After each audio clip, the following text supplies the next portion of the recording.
Écoutez, nous avons déjà parlé un peu des transmissions, alors parlons maintenant de la deuxième composante de la moto, c'est-à-dire des cadres. On pourrait probablement parler des cadres pendant des heures, voire des années, car ces dispositifs sont très complexes et extrêmement variés. Cependant, aujourd'hui, j'aimerais me concentrer sur ce qui était en quelque sorte le cadre originel de la moto, c'est-à-dire le vélo. On pourrait croire que l'appareil appelé vélo est connu de l'humanité depuis toujours. Après tout, qu'y a-t-il d'étrange à ce que deux roues aient été reliées par un bâton et qu'on ait roulé dessus? Eh bien, ce n'est pas tout à fait vrai, et à ma grande surprise, je me suis rendu compte que le vélo, dans le sens où nous l'entendons aujourd'hui, est une invention relativement récente. Je dirais qu'il date de la fin du 19e siècle. Mais commençons par le début. Le premier engin ressemblant à un vélo, dont il nous reste des dessins, remonte à l'année 1420.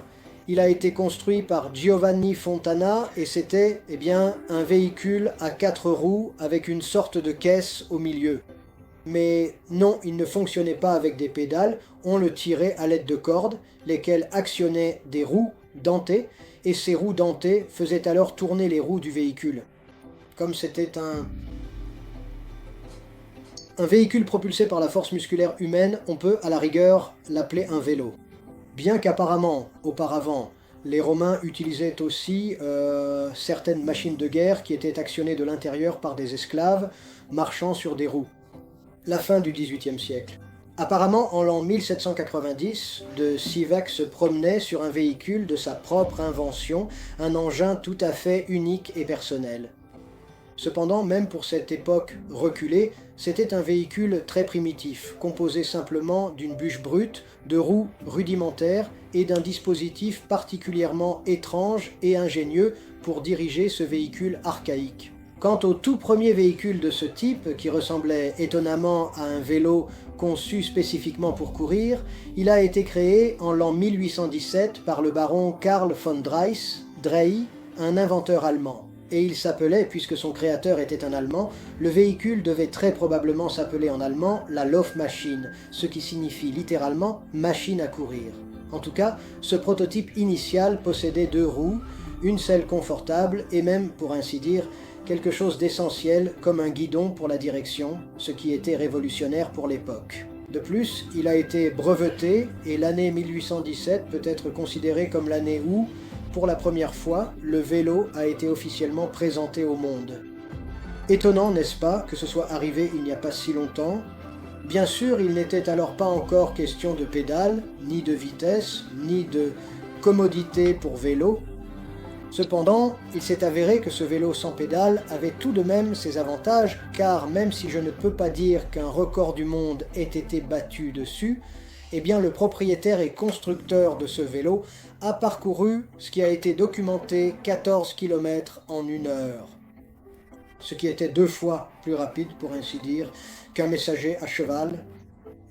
Je dirais qu'en courant, c'est-à-dire en avançant à cheval à une allure normale, probablement en changeant de cheval en cours de route ou en le poussant au galop. Un cheval serait sans aucun doute plus rapide, mais en ce qui concerne la vitesse constante, ce vélo était clairement plus agréable. Peu de temps après, Denis Johnson de Londres a amélioré cette construction en ajoutant une roue avant pivotante à ce vélo de course, ce qui représentait en fait, disons, une sorte d'entrée dans l'air de la direction, de la maniabilité de ce véhicule. Cependant, son principal défaut restait qu'il fallait toujours se pousser avec les pieds depuis le sol, ce qui n'était pas, disons, particulièrement confortable, surtout si l'on considère l'état des routes de l'époque qui, il faut le dire, n'étaient ni plates, ni droites, ni même exemptes de boue, car la plupart du temps, les gens se déplaçaient à pied ou en calèche, pour lesquels ce genre de commodité n'était pas nécessaire. En revanche, en 1850, on a ajouté à cet engin, qui était alors en pleine évolution, des manivelles. Cependant, il est important de noter que ces manivelles n'étaient pas, comme on pourrait naturellement le penser, directement fixées sur la roue principale. Il s'agissait plutôt de manivelles ingénieusement reliées à des bielles robustes. et ce sont précisément ces bielles qui, par leur mouvement, entraînaient efficacement la roue, permettant ainsi une meilleure propulsion. Et cela se passait vers l'année 1858, donc comme vous le voyez, nous ne sommes pas encore arrivés à quelque chose que l'on pourrait appeler un vélo ordinaire. En revanche, en 1866, et cela a vraiment été un événement révolutionnaire, on a présenté au monde le premier Grand Bi. Ici, sans doute, les experts en cyclisme et en vélocipédie en général en savent bien plus que moi. Cependant, il semble que le Grand Bi et le vélo ne soient pas la même chose.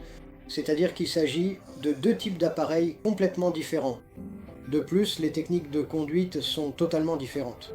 Parfois, sur le Grand Bi, les roues pouvaient déjà atteindre un diamètre allant jusqu'à 3 mètres. Rien que l'apprentissage pour monter sur un tel engin et démarrer représentait déjà un grand défi, sans même parler de la conduite elle-même.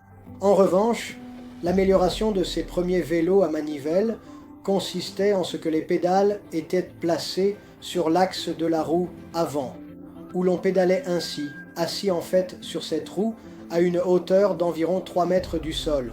Apparemment, ces engins roulaient très vite.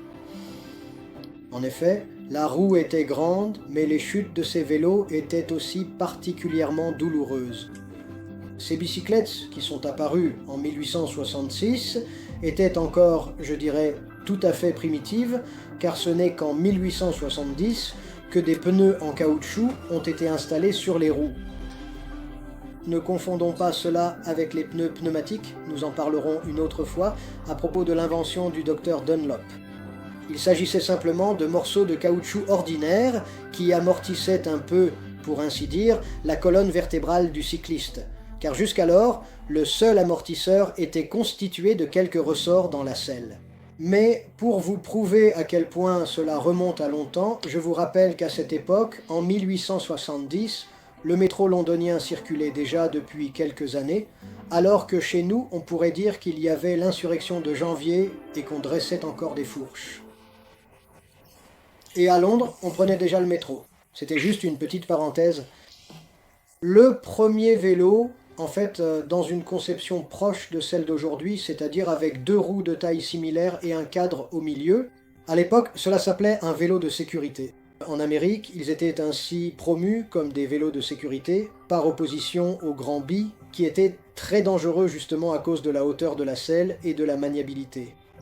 Les premiers vélos de sécurité ont été conçus par l'ingénieur anglais Lawson en 1876, bien qu'il semble qu'un certain Thomas Humbert ait créé des constructions similaires un peu plus tôt.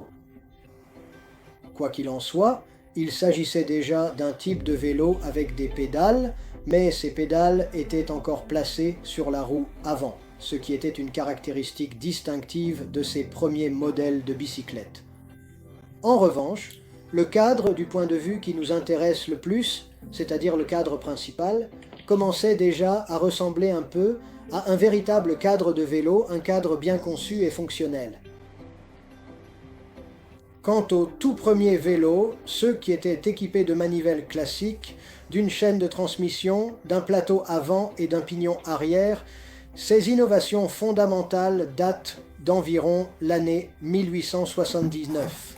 Et ici, pour revenir un peu à l'histoire des moteurs à vapeur, je vais faire un petit retour en arrière. C'est seulement un tel cadre qui a permis de relier un moteur à un vélo. Parce qu'il n'y avait sans doute pas vraiment moyen de fixer un moteur à un Grand Bi. En revanche, avec ce type de cadre, on pouvait déjà caser le moteur quelque part à l'intérieur, et c'est de là que sont venues les premières motos à vapeur, tout simplement parce qu'il y avait aussi un cadre adapté. Comme dans l'histoire de presque toutes les inventions et de la technique, ce qui est important, c'est l'ensemble des choses qui entourent une invention. Par exemple, pour qu'une voiture ou une moto à moteur à combustion puisse rouler, il faut bien qu'il y ait de l'essence, n'est-ce pas? Il faut aussi des roues, il faut de l'acier, et ainsi de suite. Et c'était à peu près la même chose avec les premières motos. Pour qu'une moto puisse exister, il fallait aussi un cadre qui justement a été créé à cette époque-là. Rappelez-vous, 1879, c'est-à-dire il n'y a vraiment pas si longtemps, on a construit le premier vélo à peu près modernes, ainsi que des moteurs qui, à peu près à la même époque, ont commencé à fonctionner de façon relativement, je ne dirais pas totalement fiable, bien sûr ils étaient très sujets aux pannes, mais suffisamment fiables pour que l'humanité commence à s'intéresser aux véhicules comme à quelque chose d'utile. Quoi qu'il en soit, une fois qu'il y avait un cadre et un moteur, la moto pouvait déjà voir le jour. Et l'histoire des motos, disons plus rapide et véritable, je vous la raconterai dans le prochain épisode.